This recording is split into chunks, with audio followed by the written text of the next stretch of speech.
Africa Content TV.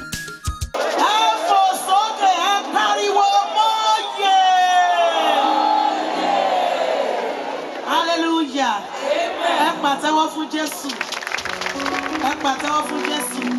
With all humility and due respect, I want to celebrate the living legend, the icon of gospel music, our brother, your brother, my brother, Dr. Yinka Ayefele MON. Uncle, happy birthday in advance. Emma She, Obodulaye Loruko Jesu Christi, Ajenifi Shawati. And I want to celebrate all the grace in the house. And I swear, I want to celebrate my father-in-law, Daddy Prince, Daddy, thank you. Ẹgbẹ́ ọwọ́ méjèèjì sókè. Mo fẹ́ fi hymn mẹ́ta. Mo fẹ́ fi celebrate Ọlọ́run nínú ayé ẹ̀gbọ́n mi. Ẹgbẹ́ ọwọ́ yẹn sókè. Ẹgbẹ́ ọwọ́ yẹn sókè dáadáa. Mo fẹ́ kó bá wọn kọ orin yẹn. Aláyọ̀ bá ti ń yọ̀, tó bá ti ń bá wọn yọ̀, ìwọ náà máa láyọ̀ náà ni. Ẹgbẹ́ ọwọ́ yẹn sókè. Èmi bá lẹ́gbẹ̀rún ahọ́n fún yín Olùgbàlà. Ògo Ọlọ́run ọba mi o.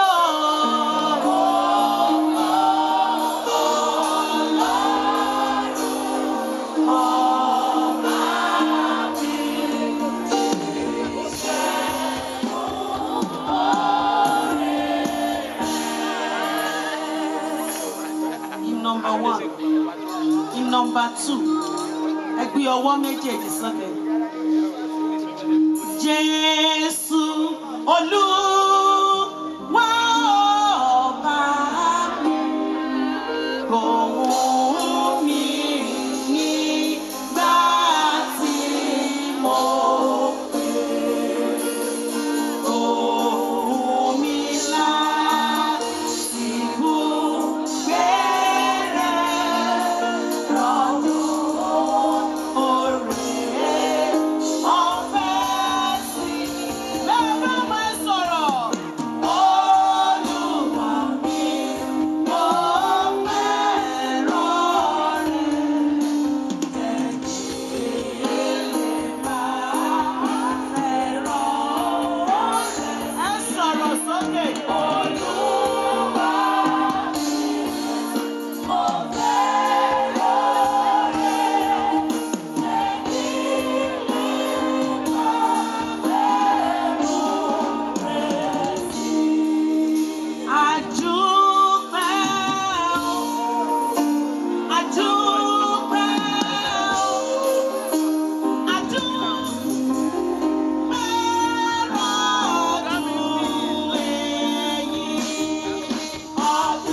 Ìmọ̀ eléyìí, àwa làwa kọ, àmàjọ kọ́ náà ni. Ọ̀tá mi lọ́gbẹ́ ni wá. Ẹ sọ̀rọ̀. Ọ̀rẹ́ mi sunkún. Ẹ̀mí mímọ́ ṣe o. Ayé máa yọ. Àbóyọ lápá bẹ̀yẹn. Ẹgbẹ́ ọwọ́ yẹn sọ, ẹ̀yin lẹ ṣe yìí, torí yìí ká ayé fẹ́lẹ́ o, ẹ̀yin lẹ ṣe yìí o, ẹ̀yin ará àbàlẹ̀ sọ̀rọ̀ sókè. Ayérayé Ọlọ́run ìyanu, ẹ̀yin lẹ ṣe yìí o.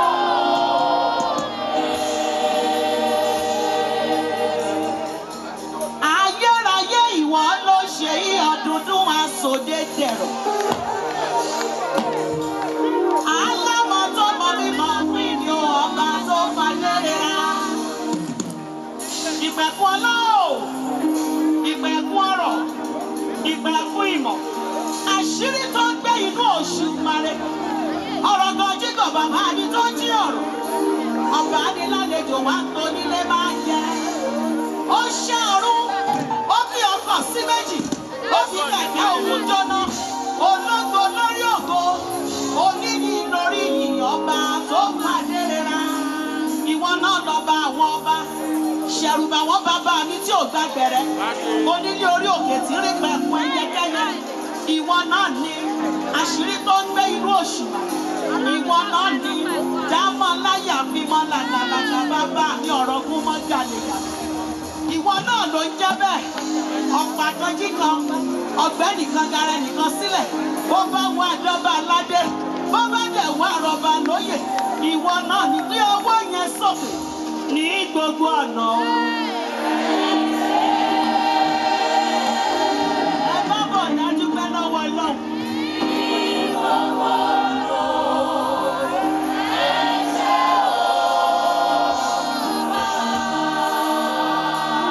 Bàbá làkọ́kọ́, ọmọ ní kejì o, ẹ̀mí mímọ́ mojú bàrà o, sọ̀rọ̀ ayé làgàtà. Ṣé wá rí orí yìí? A máa jọ kọ́. Are we good to go? Ẹ ṣe bí eléyìí. Ẹ juwọ́ yẹn sí ọba àwọn ọba. Ẹ sọ pé ó ṣe. Ẹ pariwo ògo. Ẹ lọ kí ògo létí èèyàn mẹ́ta. I'm going to change the key. I'm going to change the key. Ẹ juwọ́ yẹn sí ọba àwọn ọba.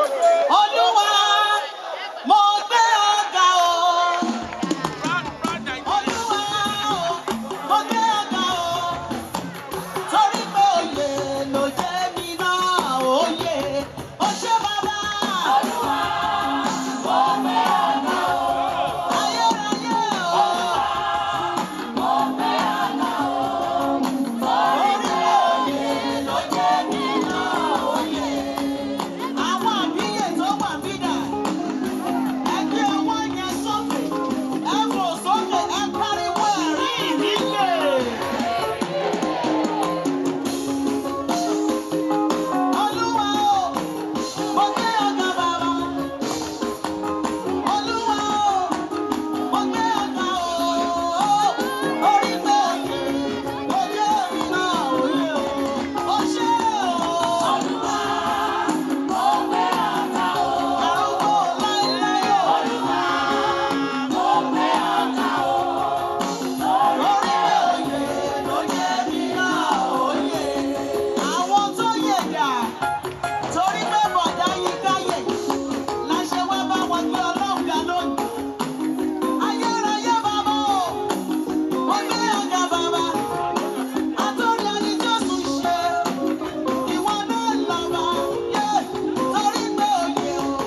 èmi náà rè o ènìyàn bá ń kẹ́.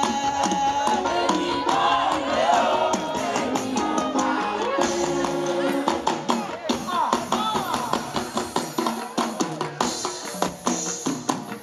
àwọn tí ọba àwọn bá ń tọ́jú dà yẹ ránwọ́ ẹ lókè kò sókè pariwo ẹ̀rí mi yè. èmi náà rè o ẹni ọba ń kẹ́ o.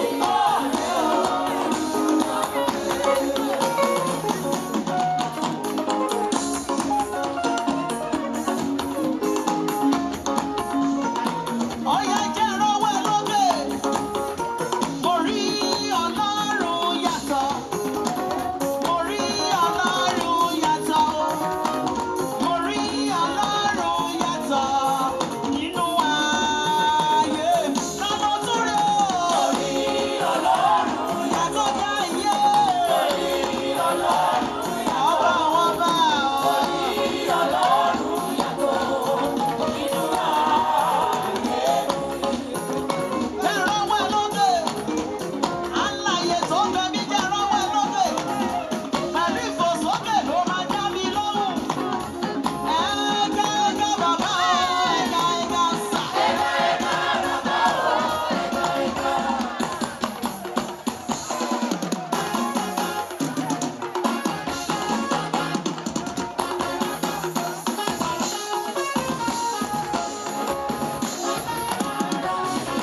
Ẹ̀fòsókè ẹ pariwo ògo rèé.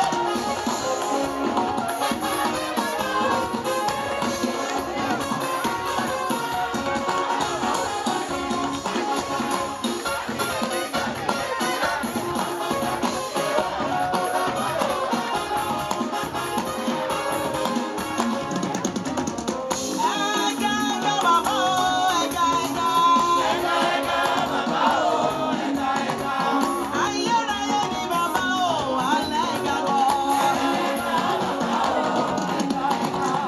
Wọ́n tí òkúri tó sá, alẹ́ gà. Mọ̀nàmọ́ná ṣojú ọ̀run màró, alẹ́ gàgọ́. Jèhófà o. Ẹ fò sókè, ẹ pariwo ògo rèé. This is love. Jehovah reign. You are lifted up. You are lifted up. You are lifted up. You are lifted up. Ọ̀yá mú ẹ̀yọ̀ bọ́ dání náwó ẹ̀ sókè. Bó bá ti gbóhùn ọ̀rẹ́ rẹ you on your own. Náwó ẹ̀ sókè dáadáa. Ó tó máa sọ fún náà rè. Ẹ bá mi kọ́ bá o, ẹ bá mi kí. Ẹ bá mi kí Jésù, ẹ bá mi kọ́ bá. Ẹ bá mi kọ́ bá o, ẹ bá mi kí. Ẹ bá mi kí Jésù, ẹ bá mi kọ́ bá. Ẹ bá mi kọ́ bá o, ẹ bá mi kí. Ẹ bá mi kí Jésù aládé ewúrà o. Ẹ bá mi kọ́ bá o, ẹ bá mi kí. Ẹ bá mi kí Jésù, ẹ bá mi kọ́ bá. Sórí eléyìí, wọ́n kì í jọ sẹ́yìn iwájú náà máa ń jọ sí ṣoré yàn mú. Ẹni yẹn tó bá ti ṣáájú ẹ̀ déwájú you on your own.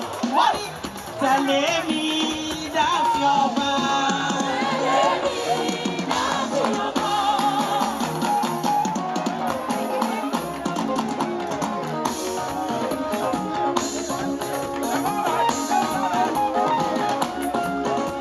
Alọ́lá ò sáfin ọba.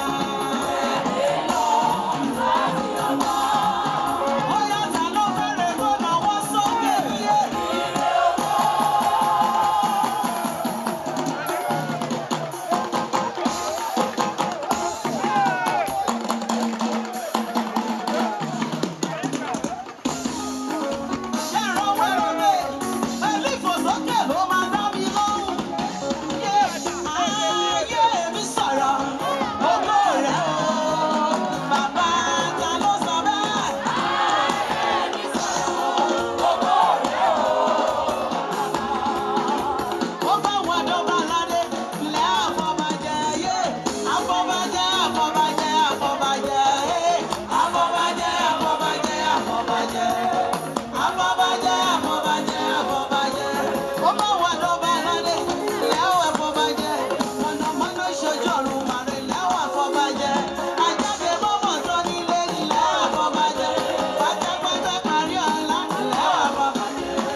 Ibadan, can you please make some noise?